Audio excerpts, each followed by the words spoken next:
Bonjour à tous et encore une fois, bienvenue à bord. Comme convenu il y a déjà bien longtemps, une nouvelle vidéo dans laquelle on va un petit peu parler de cryptographie et on va notamment parler de hash. Alors non, pas ce genre de hash. Le hash dont on va parler, c'est ce qu'on appelle en français une fonction de condensat, c'est-à-dire un calcul, tout simplement, qui va nous permettre d'avoir une empreinte numérique de quelque chose. Alors ce quelque chose, ça peut être un mot, une phrase, un fichier, enfin tout ce qu'on veut. On va voir comment ça marche, à quoi ça peut servir éventuellement, et on va voir aussi par le biais d'un script bash comment ces fonctions de condensat peuvent être utilisées dans des attaques pour retrouver des mots de passe, parce que un des buts de ces fonctions de condensat est de stocker les mots de passe. C'est souvent utilisé pour stocker les mots de passe sur des sites internet, dans des logiciels ou autres. On va voir pourquoi, on va expliquer tout ça, et on va surtout faire une démonstration. Alors, on y va, on embarque, et c'est parti. Tout d'abord, un petit peu de théorie. Donc, les fonctions de condensat ou de condensation, qu'on appelle hash en anglais. Alors, en français, on peut trouver le terme hachage. Alors, j'aime pas trop ce terme, parce que hachage signifierait qu'on a haché menu, comme le steak du boucher ou comme le persil, alors que c'est pas du tout ça. Donc, c'est des sommes mathématiques d'un message d'origine en valeur numérique compressée. Il faut savoir que le message d'entrée, c'est une valeur, une chaîne de caractères ou un fichier, peu importe, à des longueurs qui sont aléatoires et variables, tandis que la sortie est toujours à longueur fixe. On va le voir après dans la démo. Un hash ou un message digest a toujours la même longueur, peu importe ce qui lui est donné en entrée. L'objectif, c'est de vérifier l'intégrité d'un fichier, parce qu'une fonction de condensat donnera toujours le même résultat à partir d'un même message d'entrée. C'est ce qu'on appelle une empreinte numérique. Et si jamais ce message venait à être modifié, même de la plus infime manière que ce soit, son condensat sera alors différent et on saura que le message a été modifié. Alors, il faut savoir que les fonctions de condensation ou les messages digest doivent répondre à plusieurs règles. Alors déjà, une fonction de condensation ne doit pas pouvoir être renversée, c'est-à-dire qu'on ne doit pas pouvoir retrouver le message d'origine à partir du condensat. Deuxième règle, elle ne doit pas générer de collision, ça veut dire que deux messages différents ne peuvent pas créer un même condensat. On va voir que ce n'est pas toujours le cas. Et enfin, elle ne doit pas permettre de deviner un condensat potentiel pour un message donné, c'est-à-dire que c'est une fonction qui est réputée imprédictible. Alors, à quoi ça sert tout ça ? Plusieurs choses. Déjà, à stocker des mots de passe. Quand vous allez sur un site internet, généralement, les mots de passe ne sont pas stockés en clair. Ça arrive encore, malheureusement. Mais généralement, ce n'est pas le cas. Ce sont des empreintes qui sont stockées. Ça veut dire que vous, quand vous vous connectez à un site internet, vous tapez votre mot de passe. Le site internet va calculer le hash de ce mot de passe, va le comparer au hash qui est renseigné dans sa base de données. Si les deux correspondent, ça veut dire que c'est bien vous, et il vous laisse passer. Si ça ne correspond pas, c'est que ce n'est pas le bon mot de passe. Ça permet aussi de vérifier l'intégrité d'un fichier. Quand vous téléchargez un fichier, vous pouvez vérifier son intégrité grâce aux fonctions de condensat qui sont données, au hash qui est donné généralement à côté du téléchargement. Ça peut permettre de vérifier l'intégrité d'un échange. Par exemple, dans le VPN IPsec, on a bien des fonctions de condensat qui permettent de vérifier l'intégrité des échanges, ou de créer une signature numérique. Alors, pas tout seul, c'est associé à un chiffrement asymétrique, comme le RSA par exemple, où en fait on va créer un condensat qu'on va signer numériquement à l'aide d'une clé privée pour vérifier que c'est bien la bonne personne qui a signé ce message-là. Donc différents protocoles qui permettent tout ça, MD5, SHA, qui est le vieux, SHA1, SHA2, SHA3 ou encore Whirlpool. Alors je ne vais pas les prendre tous en détail, je vais juste m'arrêter un instant sur MD5. Pourquoi ? Parce qu'il est encore utilisé aujourd'hui. Donc il permet de condenser une séquence numérique en un résultat de 128 bits, soit 32 caractères, donc ça veut dire que ça fera toujours 32 caractères. Il faut savoir qu'il est impossible de renverser MD5, Par contre, en 2004, il y a une collision complète qui a été révélée, ce qui rend le protocole obsolète, car il ne satisfait plus un des principes des fonctions de condensation, qui est que il ne doit pas créer de collision. Alors la collision, elle a été exhibée ici, hein. Donc c'est des fichiers que vous pouvez trouver sur internet. Donc il y a un fichier qui s'appelle hello.exe dans lequel il y a hello world, et un autre qui s'appelle erase.exe qui contient this program is evil, erasing hard drive. En fait, si on calcule l'empreinte de chacun de ces messages-là, on voit que c'est la même, alors que le message n'est pas le même. Donc là, pour le coup, c'est une collision. Donc ça prouve que MD5 ne doit plus être utilisé parce qu'il peut créer des collisions. Donc c'est conseillé maintenant d'utiliser SHA 256, SHA 512, SHA 3, ou encore Bcrypt, Scrypt ou Whirlpool. Donc, voyons comment se passent ces affaires de condensat. Donc pour vous faire la démonstration de ce qu'est une fonction de condensat, je vais tout simplement prendre un terminal Linux et vous montrer par exemple, donc si je prends le message donc, bonjour le monde, et que avec un pipe je le renvoie vers une fonction MD5, MD5sum, ça va me donner cette empreinte là. Ça, donc, c'est le hash, ou le message digest du message, hein, bonjour le monde. Si je refais ça autant de fois que je veux, ça va toujours me donner la même chose. Par contre, effectivement, si j'enlève par exemple le point d'exclamation et que je renvoie, là, pour le coup, on voit que le message digest n'est pas du tout le même. Donc, c'est ça le principe d'une fonction de condensat, d'un hash, c'est de créer une empreinte numérique de quelque chose. Donc ça va permettre de vérifier l'intégrité d'un fichier.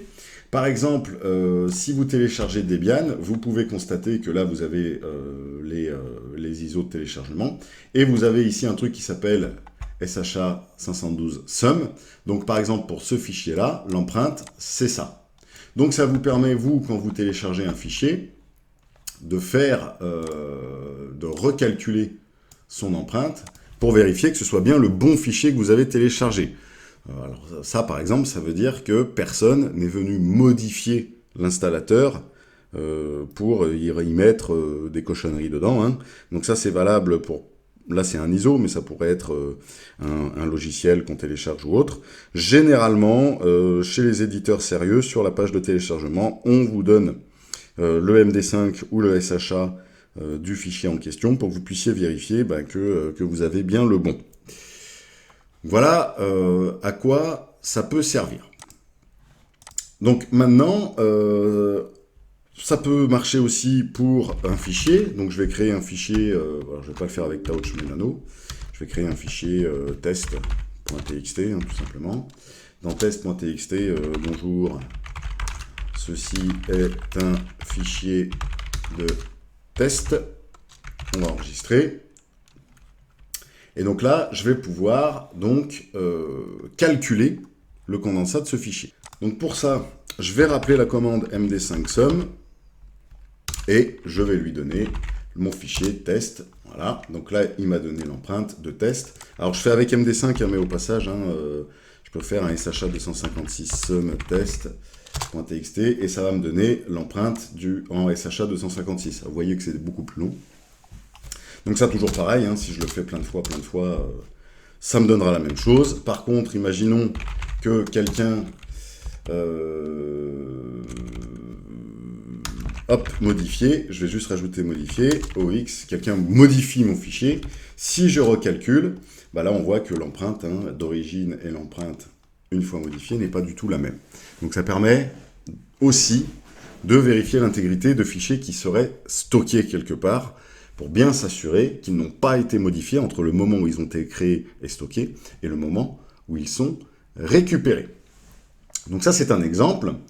Maintenant, je vais prendre l'exemple des mots de passe, et notamment des mots de passe stockés, et vous montrer en quoi ça peut être dangereux dans un sens, d'avoir des mots de passe qui soient stockés juste en hash, même si on a l'impression que ça reste sécurisé. parce qu'en fait, il est possible de réaliser des attaques dessus. Alors, quand on fait une attaque sur mot de passe, on a les attaques par brute force pure, c'est-à-dire qu'on va tester une multitude de mots de passe générés ou pas. On a les attaques par dictionnaire, on va utiliser un dictionnaire pour tester les mots de passe un par un. Mais aussi, on a des attaques qui sont possibles sur ces hashes de mots de passe. Donc, comme les attaques, par exemple, Rainbow Table, qui sont alors les tables arc-en-ciel, hein, en français. Hein, ce sont des tables sur lesquelles on a calculé, on a fait plusieurs itérations de calcul de messages digest, et on va pouvoir comparer, du coup, les messages digest qu'on a. Donc, je ne vais pas faire une attaque Rainbow Table, ou enfin presque, on va dire une mini Rainbow Table. On va faire un exemple concret. Donc imaginons que vous fassiez une capture Wireshark dans le réseau, hein, dans le cadre d'un audit ou d'un pentest ou autre, peu importe, on s'en fout. Donc là, on a des échanges en HTTP. Donc ça, c'est cool, parce que l'échange en HTTP, ça veut dire que tout passe en clair. Donc là, c'est un applicatif web quelconque. Et ce qui est intéressant, c'est de trouver la ligne ici, voilà, post, qui veut dire qu'il y a eu un envoi de données. Si je déroule l'envoi de données qu'il y a eu, je m'aperçois que là, oh, bah c'est bien, login PWD pour le password. Donc là, j'ai le password. Donc là, effectivement, je vais, hop là, copier. On va mettre ça dans un bloc-notes. Hein. Donc ici, j'ai en fait le hash du mot de passe de l'administrateur. Donc ça, c'est juste le hash. Alors vous allez me dire, qu'est-ce qu'on va pouvoir faire avec ce hash-là? Eh bien justement, on va pouvoir préparer un petit script pour essayer de retrouver le mot de passe à partir du hash de l'administrateur qu'on a capturé. Donc pour ça, qu'est-ce qu'il nous faut? Pour ça, il nous faut, hop là, un petit terminal Linux. Alors moi, le script, je vais le faire en bash. Après, vous pouvez le faire en Python, en Ruby, en JavaScript, en PowerShell, ce que vous voulez. Ça fonctionnera quand même. Il nous faut aussi de quoi comparer. Donc, pour ça, il me faut un dictionnaire. Pour le dictionnaire, je vais aller chercher donc le dictionnaire alors qui s'appelle Richelieu. Hein. Donc Richelieu, hein, c'est un projet qui essaie de lister les mots de passe français les plus courants. Donc il y a le top 1000, le top 20 000, le top 5000. Alors moi, je vais prendre le top 5000 ici, que je vais afficher en RAW. Voilà. Et que je vais télécharger. Get. Hop là. Donc c'est une liste de mots de passe, hein, de 5000 mots de passe, tous plus sympas les uns que les autres. Et on va utiliser ces mots de passe-là pour essayer de trouver l'autre. Alors comment va-t-on faire? Vous allez me dire. Bah, c'est simple en fait, hein, on va prendre Jean-Pierre et on va essayer de voir ce que Jean-Pierre donne comme H. Jean-Pierre. Alors je rajoute -n, pourquoi? Parce que -n va me permettre de supprimer le saut de ligne qui est présent à la fin naturellement. Si je ne mets pas -n, je ne vais pas avoir les bons H. Donc ça me donne ça, Jean-Pierre. Bon, alors si on compare, c'est pas ça. Alors il y a 5000 mots de passe, donc je vais certainement pas faire comme ça. Donc on va faire un petit script qui va nous permettre de faire ça à notre place. Donc qu'est-ce que va faire le script? Le script, on va lui dire, pour chaque ligne du fichier, tu fais le calcul MD5 de la ligne. Ensuite, tu vas comparer si le MD5 de la ligne est égal au MD5 que je t'ai fourni, tu avertis l'utilisateur et tu arrêtes le script. Et sinon, tu continues le script. Bon, c'est assez simple. On va voir comment on fait ça. Donc, on va créer un script, donc nano find the hash. On commence bien entendu par le shebang. Moi, j'ai dit que c'était Big Bash. Et on va commencer par faire tout ça. Donc déjà, le premier truc, on a dit pour chaque ligne du fichier. Donc déjà, il faut afficher le fichier. Pas évident à dire ça. French passwords. Et on a dit top 5123.txt. Donc ça, j'affiche le fichier. Donc c'est bien, mais c'est pas suffisant. Il faut que je lui demande d'utiliser chaque ligne. Donc pour ça, je vais utiliser une boucle while avec read, donc qui va afficher, lire chaque ligne. Et chaque ligne, je vais la mettre dans une variable que je vais tout simplement appeler line. Donc while, read, line. Comme j'ai appelé un while, il faut que je fasse un do, c'est-à-dire une action. Alors, pour faire le do, je vais lui dire de m'afficher echo-n chaque ligne et de me faire le MD5 de chaque ligne. Bon. On va enregistrer, on va s'arrêter là. Donc on le rend exécutable, chmod plus x, find the hash. Et on va l'exécuter pour voir ce que ça donne, pour voir si on est bon. Bon, parfait, c'est pas trop mal. Hein. Ça nous donne bien un hash MD5 pour chaque ligne du fichier. Alors par contre, le seul petit problème, c'est ça. J'ai 2 espaces et un tiret. Bon, ça m'embête un peu parce que si je veux comparer 2 strings, enfin 2 chaînes de caractères, et que j'ai ça, alors là, j'ai 2 choix. Soit je rajoute 2 espaces et un tiret au hash que j'ai capturé. Pourquoi pas. Soit, si je veux pas m'embêter, je vais virer les 2 espaces et un tiret. Donc, il y a plusieurs manières de le faire. Moi, personnellement, je vais le faire avec awk. Alors, awk, hein, c'est un langage, hein, à proprement parler. C'est pas vraiment une commande, c'est un langage.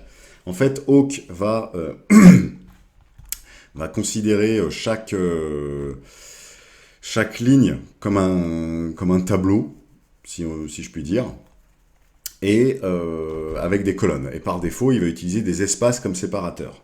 Donc là, moi, ce que je vais faire, c'est que je vais renvoyer le résultat à awk, et je vais demander à awk de m'imprimer, enfin de m'afficher, si je puis dire, juste la première colonne. Donc print $1, je referme, et je mets là. On enregistre et on réexécute. Bon, là, c'est bien mieux. Là, j'ai que le hash de chaque ligne. Parfait. Donc maintenant, on va aller plus loin. Il faut bien que je lui donne quelque chose à comparer. Donc là, je vais lui donner, dans une variable, que je vais appeler hash, parce que j'ai pas beaucoup d'idées, le hash que j'ai trouvé. Hop, on va essayer de ne pas prendre d'espace avec. Tac. Non. Donc là, c'est mon hash que j'ai trouvé. Donc ça, il va falloir que je lui demande de le comparer au résultat de ça. Donc qu'est-ce que je vais faire? Je vais aussi mettre ça dans une variable que je vais appeler digest. Alors attention, vu que je mets une commande dans une variable, on n'oublie pas le $, l'ouverture de parenthèse, et à la fin de notre commande, la fermeture de parenthèse. Donc, je lui dis, hash, c'est ça, digest, c'est ça. Maintenant, il faut bien que je lui dise de faire quelque chose avec. Donc, pour ça, je vais utiliser une autre boucle, un if. Donc, if digest égale hash. Donc, si le MD5 de la ligne est égal au hash que je t'ai donné, then, qu'est-ce que tu vas me faire? Tu vas me mettre echo, enfin, tu vas me dire, pardon, que le mot de passe est trouvé, et tu vas m'afficher le mot de passe, donc la variable line. Attention, hein, pas la variable digest, parce que moi qui m'affiche le digest, je m'en fous. Moi, ce que je veux, c'est qu'il m'affiche le mot de passe. Et puis, tu t'arrêtes. Parce que c'est pas la peine que tu continues. Si par contre, c'est pas égal, donc else, tu continues. Tout simplement. Là, on arrête la boucle if, et on a toujours le down. Donc, voyons voir ce que ça donne. On va réexécuter find the hash. Ah, tiens. Donc là, il a trouvé le mot de passe. Hein, il a bien comparé, en fait, chaque hash de chaque ligne au hash que je lui ai donné. Comme on l'a dit, un hash, peu importe le nombre de fois où on le calcule, va toujours produire le même résultat. Donc forcément, si les deux hash sont identiques, ça veut dire que le mot de passe, ça peut être que ça. Donc ça, c'est un exemple de ce qu'on peut faire grâce aux fonctions de condensat. Bon, alors là, c'est pas hyper pratique. On peut améliorer un petit peu. Hein. C'est-à-dire qu'ici, au lieu de mettre ça, on va lui mettre un petit read. Donc P qui prompt, hein, qui attend quelque chose. Je vais mettre entrer le hash. Voilà. Et tout ça, j'y mets dans la variable hash. En faisant ça, si je l'exécute, là c'est encore mieux. Alors je vais venir le copier tout de suite. identifier. Entrer le hash, donc je lui rentre le hash, entrer, et voilà. Donc là, je me suis fait mon petit script bien sympathique pour pouvoir craquer les mots de passe. Alors, on est bien d'accord, plus la liste de mots de passe sera longue, plus ce sera long. Là, vous voyez, ça n'a pas été très long, j'ai que 5000 mots de passe. Bien entendu aussi, si le mot de passe n'est pas dans la liste, ça ne marchera pas. Alors, qu'est-ce qu'on fait ? Qu'est-ce qu'on fait pour se protéger contre ça? Parce que malheureusement, figurez-vous qu'il y a encore beaucoup d'applicatifs web et même des sites web qui stockent encore les mots de passe en MD5, c'est-à-dire que si on récupère la base de données des mots de passe, ce qui n'arrive jamais, ce qui n'arrive jamais du tout, le vol de base de données, enfin bref, ça veut dire que l'attaquant, il peut tout à fait faire sa petite attaque dans son coin. On est bien d'accord que là, je suis sur mon PC, je ne suis pas rentré dans le réseau de quelqu'un, je ne fais pas un brute force contre une machine, je suis juste en train de comparer des valeurs sur mon ordi, entre deux, enfin c'est du texte quoi que je compare, c'est-à-dire que c'est totalement, ça n'est pas visible comme attaque. Donc, comment on se prémunit contre ça? Tout simplement, on va utiliser ce qu'on appelle le sel. On va mettre un peu de sel, c'est toujours bien de mettre un peu de sel.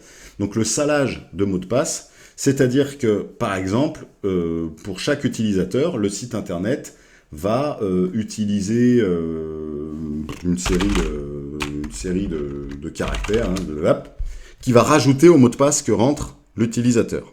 C'est-à-dire que si moi, j'utilise, par exemple, comme mot de passe Fireport, si je fais un echo Fireport, alors echo-n, pour être correct, echo Fireport MD5, sum, si je le stocke tel quel, j'ai mon empreinte. Par contre, si le système rajoute, alors c'est une valeur qu'il faut mémoriser, mais MDP 2000, je dis n'importe quoi là. Forcément, ça va pas être la même empreinte. Moi, quand je vais venir m'identifier, je vais taper mon mot de passe Fireport. Le système va rajouter MDP 2000 parce que c'est le sel qu'il a attribué à mon utilisateur. Il va donc refaire ce que je viens de faire pour calculer ça. Il va comparer à ce qu'il a stocké avec le petit sel qu'il a rajouté. Si c'est bon, il me laisse passer, sinon il me dit que c'est pas bon. Mais en rajoutant ce petit sel-là, je peux faire l'attaque tout ce que je veux. Il n'y a pas moyen. Je ne retrouverai pas le mot de passe sans avoir connaissance du sel. Et bien entendu, le sel est quelque chose de secret. Généralement, ça n'est pas le même pour chaque utilisateur. Pourquoi? Tout simplement pour que deux utilisateurs qui choisiraient le même mot de passe ne se retrouvent pas avec la même empreinte. Parce que ça pourrait donner un indice. Donc là, on se retrouve avec des empreintes différentes. Donc voilà comment on peut manipuler un petit peu les fonctions de condensat. Donc voici pour cette petite démonstration. Donc j'espère que vous en avez appris un petit peu plus sur les fonctions de condensat, que vous voyez un petit peu comment les utiliser, donc très utile pour contrôler l'intégrité des fichiers. Alors, je ne l'ai pas montré, mais on pourrait très bien imaginer utiliser ces fonctions de condensat pour détecter par exemple des attaques de ransomware.